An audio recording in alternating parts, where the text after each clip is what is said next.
Welcome to the Banega Swasth India podcast.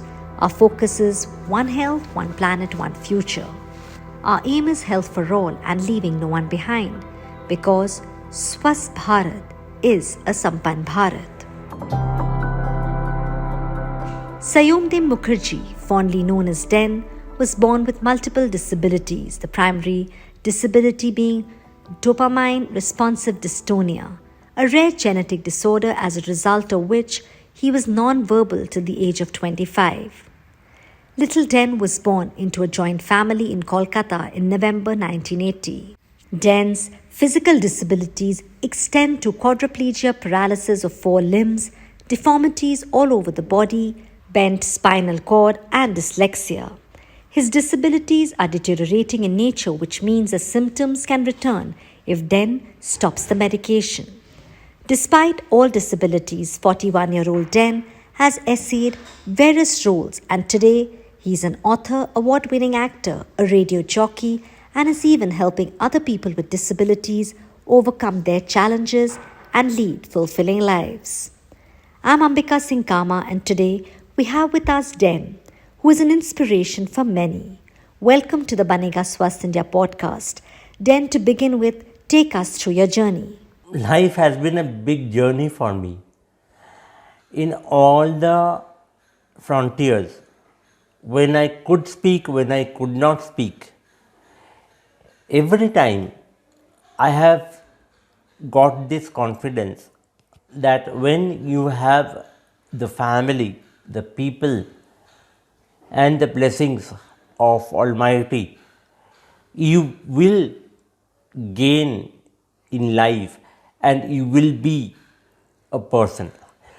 So for 25 years of my life, I couldn't speak, I couldn't move a muscle of my body, I could not enjoy my life at all. And that's the reason that I had to lead a life of not that higher quality.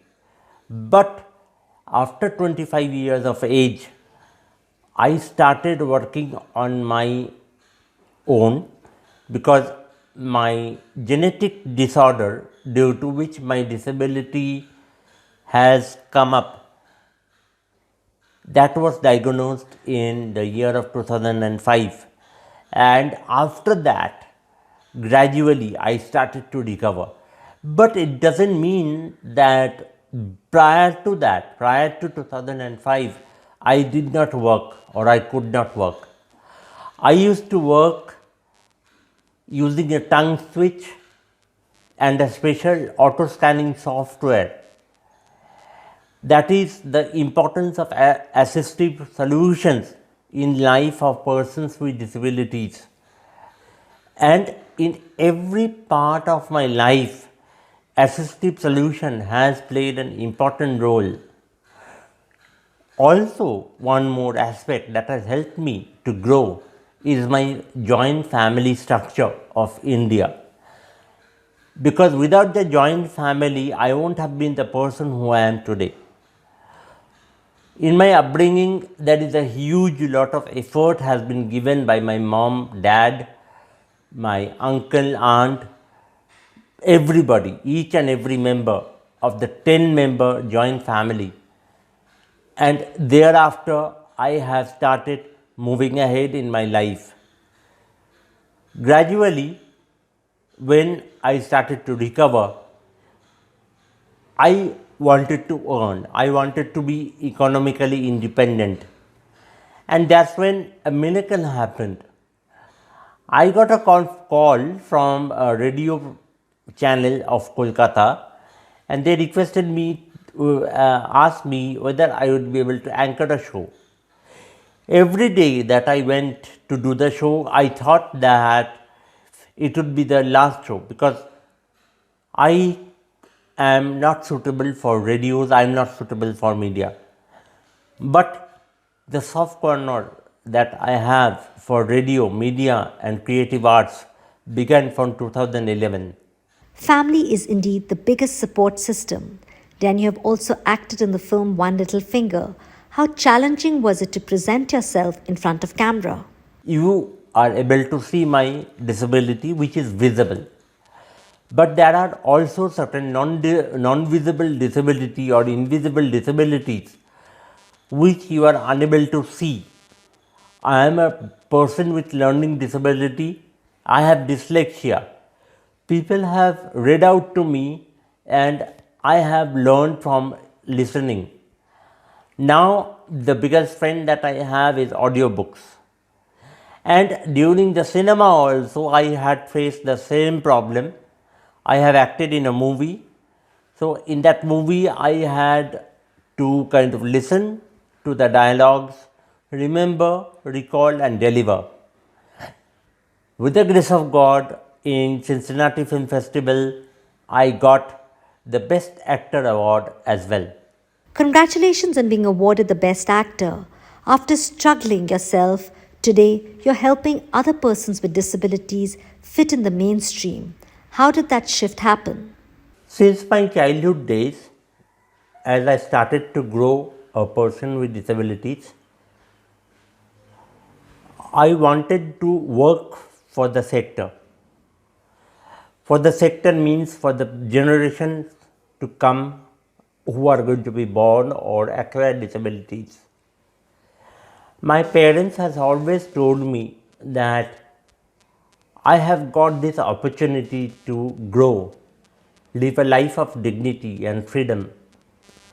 So the problems, the issues that has been there in my childhood should not be faced by my next generation of persons with disabilities.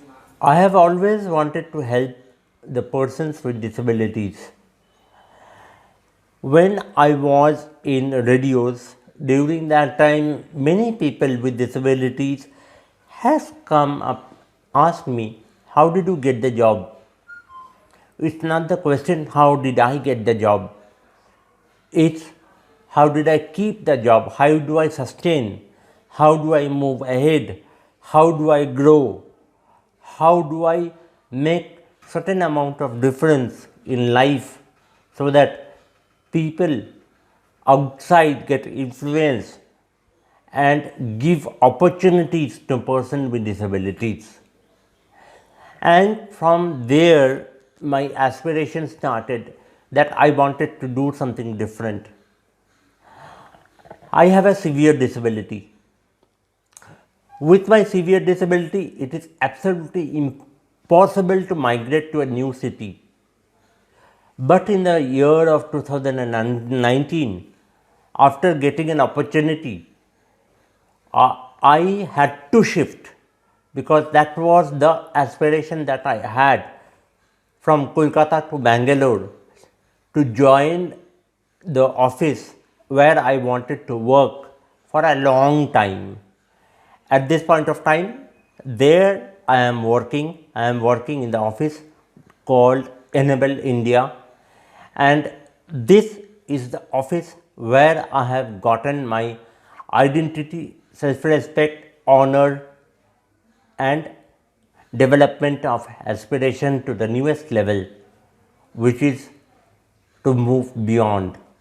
Your family has played a key role in your growth, but to build an inclusive society, what do you think needs to be done? What more, in fact?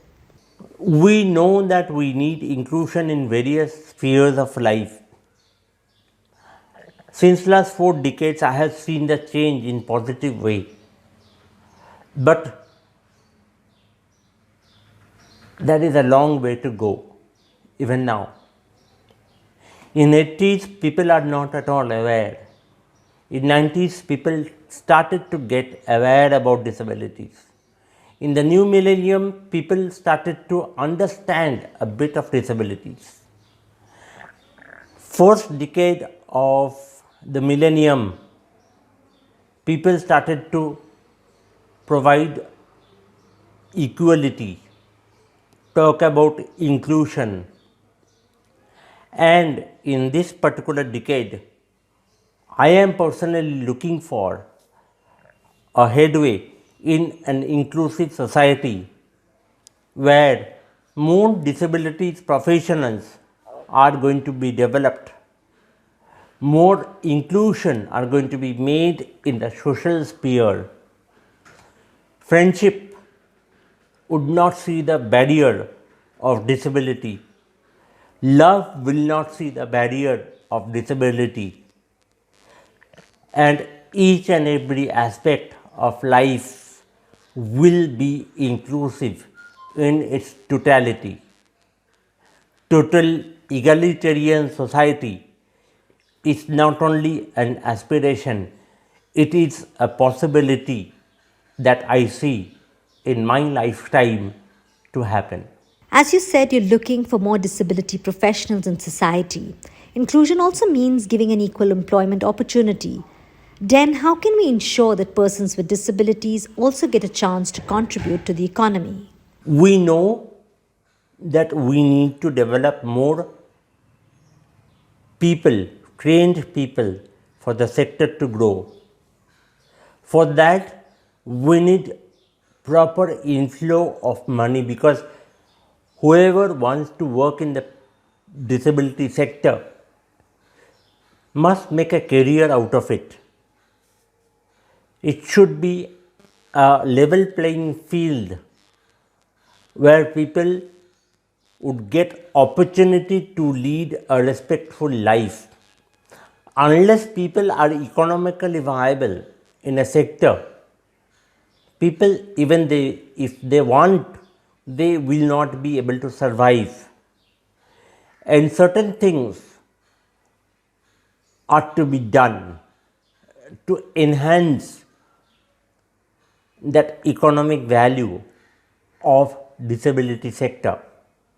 We need to show the value to the corporates, we need to show the value to the government, because we all know in the sector that over 15% of total population of the world have some kind of disabilities or other. ILO, International Labour Organization, IMF and other international economic bodies has come up with a research suggested that 8 to 9% of GDP of the world can positively get affected if the 1 billion people with disabilities are included in the workforce, which would in turn include people with disabilities in the mainstream.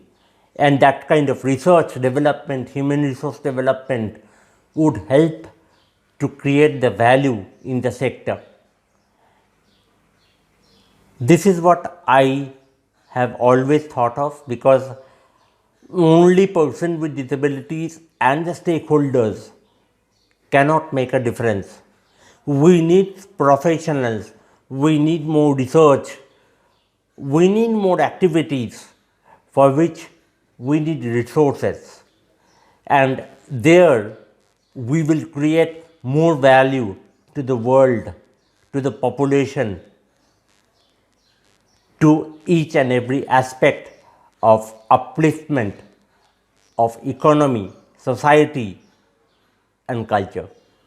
That's so well put. Thank you, Den, for joining us and sharing your journey and views.